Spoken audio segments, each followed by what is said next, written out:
Okay, Kodenkan, Yawara, Katate, Huzushi, Ichi. This technique, a lot of people look at this technique, and you know what, I think, they're not very impressed with the technique. The technique itself is a precursor to the technique. It pre-frames the technique. When we do kata, we're literally showing you the underlying principle. Katate, Huzushi, Ichi is very simple. The release is through the thumb. That is the path of least resistance. And this is basically how we move. Also, I'm going to use what we call target displacement. I'm going to move the body, position myself offline. It's not a pull. I'm not stepping back and pulling, as I am moving my line. Now, my weapons are pointed on him.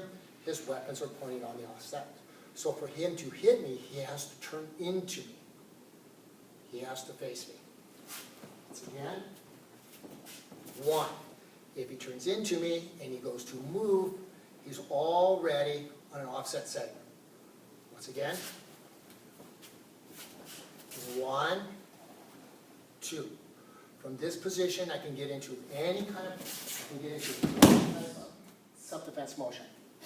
So the first motion is to escape. The second motion is into position. Now, it is true when a person goes to grab you, no one's going to get into this zone and let them grab your hand. This is an impromptu situation, so as the person goes to move, there is no really set. The motion is to move to this position. Okay? Remember, to be successful in self-defense, you need position, structure, and balance. Very, very important. Person moves. Person moves. I'm in position. Okay, now, most of the time I'll do Katate, Huzushi, Ichi from the right hand position, mainly because the right hand position is my strong point. If I'm in this position, no one's going to reach over and grab my left hand. It's just not a good position given the fact that my right is my power hand. There's also the hand that draws the weapon.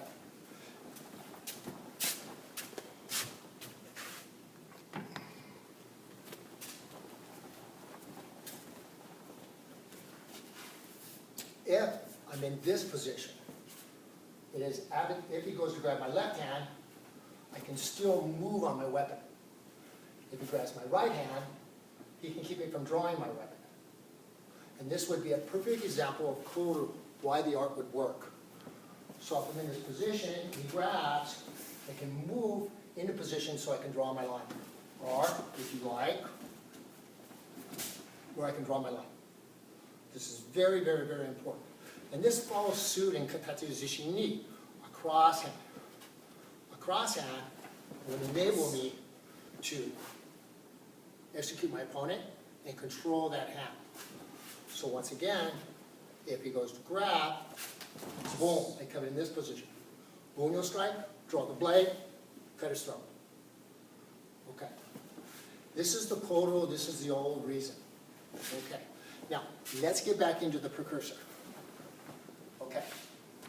The precursor sets me up to within my technique. We will keep it very, very simple. We will flow from point A to point B. The follow-through technique will be katate tori, wrist twist.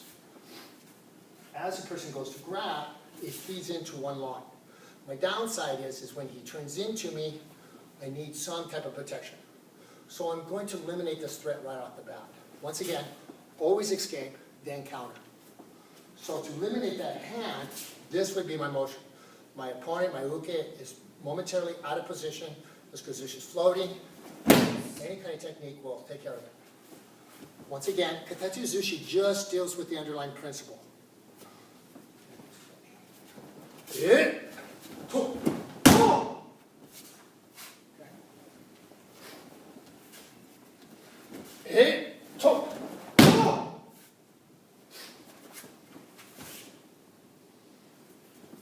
Katate Huzushi Ichi.